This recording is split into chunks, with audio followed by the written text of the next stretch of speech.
with an interception, but racked up 136 yards and an impressive touchdown on the ground. Extremely impressive touchdown on the ground. Shannon, give Lamar a letter grade for his performance. Skip, I came very, very close to giving him an A with 3 pluses, but I'm just going to give him an A because there are some things that Lamar can do that Lamar Jackson will be in the MVP conversation every single year because his legs are dynamic. And I think what they did yesterday is like, Lamar, stop trying to win the game like Mahomes or Rodgers. Use what God gave you. If it's there, go. Now, what Tennessee did, Skip, they played him a 3-3-5. They played 3 down linemen, 3 linebackers, and 5 DBs. And what the first team I ever saw do that was the Chargers in his first playoff game. So what we want to do, we want to get added speed. We want to get defensive backs that can have the equivalent speed. Yep. That's great. But if he ever breaks the line and you play in man coverage and the defensive backs have their back to Lamar Jackson, and what they did, they ran by him one time, Skip. He jumps out the window. I say he's going to hit his head on the goalpost. If you run by a guy like him or Kyler Murray, guys that have speed like that at the quarterback position, he's going to hit his head on the goalpost. And what did they do? They ran by him. They didn't level off once they got even with him, and boom, out the gate. And when they realized Lamar had the ball, it's too late. He outran all their angles. Well, I thought they all had angles. He outran them. Because they were all in perfect position. He's already at a head of steam, Skip. It's kind of like I'm in a car. If you're in your car at a dead standstill, and I'm in my car going 100 miles an hour, even though you got a faster car than me, Skip, it's going to take you a while to catch up. Well, they caught him in the end zone. It was too late, Skip. But Lamar, if Lamar would just trust his instinct, Skip, he can throw the ball. It's just a little mechanical. I put a little copy of tape, Skip. Look at this interception. Well, that was horrible. The first one, yes, Skip, Malcolm Butler. Because he waited. Skip, you can't, on the 7 route, you can't wait till the guy's open. Before he breaks, the ball's supposed to be towards the sideline. He throws it inside. Just throw the ball to the sideline, let him catch it, and go out of bounds. Look, he was, Skip, on that situation, Andrews was open earlier. You got to give it to him. And this way right here, Skip, this is the game. That's the game. Before he got that long run, Skip, that's the game. You seal it right there. It's just little things like that. Then he undid the mistake with his legs. With his legs. Yep. But see, Skip, in certain situations, you might not get a reprieve. He got a reprieve on that one. But he was sensational. Skip, his legs are dynamic. I don't know if we've seen anything like this before because he can get a crease. And if you see, and they would ask me, well, what's the key to this? Run them out of it. You want to put those little bitty dudes on the field, Skip? Yep. Run them out of it. And almost 250 yards yesterday. So Lamar gets an A for what he did yesterday, but there's a few little things that, Skip, if he would throw in anticipation a little better, Skip, with his legs, I want to see him. For the next 3 to 4 years, I would want to see them. So, on the first interception, which Lamar termed after the game a dumbass interception, it was so bad that I thought maybe the ball slipped out of his hands because he missed it by really 10 yards from where the ball needed to be. Right. It was 5 yards left and it should have been 5 yards right. Right. What is that about? He's not, he can throw darts now. Yes. So how do you throw it so far to the left unless it just slipped? Because you saw the one he threw to Andrews rolling almost out of bounds. He got it was 3rd and 7. He got 17 yards on that one. I'm glad you brought that up. For me, that was the play of the game. That is 3rd and 7 from your own 28. It's the last player. Oh, we don't have that one. But yeah, well, I know exactly what you're talking about. 3rd and 7 from the 28, and they are down 10-0, thanks in part to the dumbass interception. And it feels like the field is tilted. It's their home field toward Tennessee. Right. And he escapes to the right on a blitz. Adoree Jackson who can fly also. Yes. He can almost run like Lamar does. Yes. So he's chasing him to the boundary. And at the last second, Lamar ropes one up the sideline, and I thought he was throwing it away, throwing it out of bounds.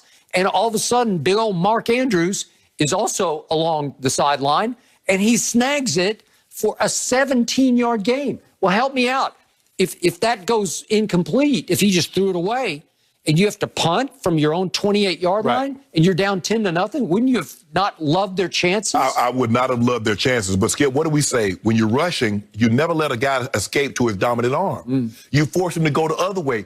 Adoree Jackson comes on a blitz. He loses contain. He loses contain. Lamar gets outside him. He overran. Yes. And then he sped up and he was all over him. He was right with him. Yes. But that's the throw of the game to me.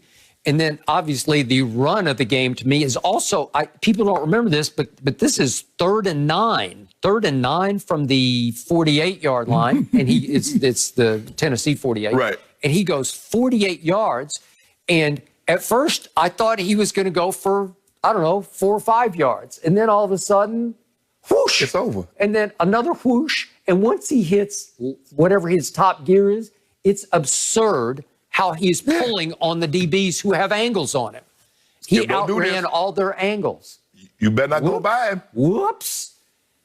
What? Kenny Vaccaro say, hey. Whoa. I'm going to line up for the PAT. Right? Because I ain't got nothing on this one. Hey, so to me, all told, I'm going to give him an A. In fact, I'm going to put the plus on it. You going to put a plus? Yeah, I'm going to put a plus on it because of the degree of difficulty. And he put himself in the hole, but he's down 10-0 with the weight of the world on his shoulder pads because it's been a long time since Baltimore won a playoff game. It's been, what, 6 years? Yeah. Since John Harbaugh won a playoff game. And remember, he had stunk up 2 home playoff games by his standards. Right. He was just pathetic in both of them. He was. Last year against Tennessee when they got buzzsawed in half, you know, after they had they took effectively 3 weeks off, and he said he was rusty and sluggish. But remember, this year at home, they had lost to Tennessee, and they'd lost to Pittsburgh, and they had lost to Kansas City, and Lamar had not played well in any of those games. No. So all of a sudden, you're down 10-0, and I was thinking, Lamar, this is going to be a long, tough day for you. And there's no love lost, Skip. This goes back to 2000. And I don't know what it is, but the home team can't seem to win the playoff game because the road team in this rivalry seems to always win. If I'm not mistaken, the home team has lost every game, and the road team has won every game. Well, it goes back to your we started in 2000. Right. But, Skip, this kid here with his legs, now, Buffalo can score, but Buffalo got their work cut out because what can Buffalo do? Stop the run. I don't know how you beat them because not only can they run and get points out of it, Skip. They're a high-scoring team with a predominant run offense, and they can keep the ball away from you for 10, 12 minutes. Yep. And it gets frustrating. You're like, okay, we got him third. And they always stay, as long as he stays third and manageable. Yep. 3rd and 1 to 3. Skip, you said they go for it on 4th down. Now, I don't know why the guy jumped outside, but Skip, John Harbaugh's like, he has the utmost confidence in this kid. He does. 4th and 2? Oh, he going for it. Unless it's on his own 20? Yep. You bet that ball better not be close to midfield. So they ran for 236 at Tennessee. That'll work. And they held that big old stud for Tennessee, Derrick Henry, to 18 carries, 40 yards. That's 2.2 per attempt. Yes. Whew. You got to play on his side. You got to make him check his feet because if you let him hit a crease, he's a strider.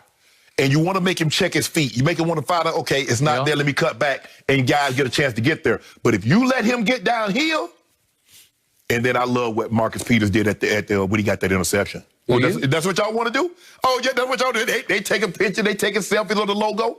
At your place. You're talking about what Tennessee did with Tennessee, yeah. You know that was going to come back. Obviously, Malcolm Butler got into it with John Harbaugh before the game when John went out and tried to politely ask them to refrain from what they were doing. Yeah. Right? And that's all we need to do. Don't do that, guy. Okay. It wasn't a great interception by Marcus Peters because the receiver just flat out fell down. He gave a little nudge at the top of the route, too. Maybe he did. Maybe he did. But Skip, but why here would they came and they said, watch this. The only thing I don't love about that is it's 15 yards and it's a couple of minutes left in the game, and it's still a little bit hanging in the balance. But Lamar quickly canceled the 15 yards with his own big game. Can I ask you a question? Why would you go? I understand Corey Davis was out, but why, if Corey Davis is out, A.J. Brown is the only one. If I'm throwing to a receiver, he's the only one, and he was open. He had a step on Jimmy Smith. He threw his hand up about 5 yards into the route.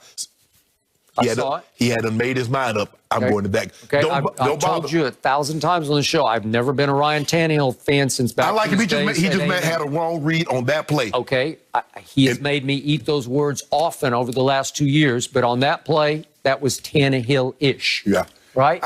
You don't want to try a young receiver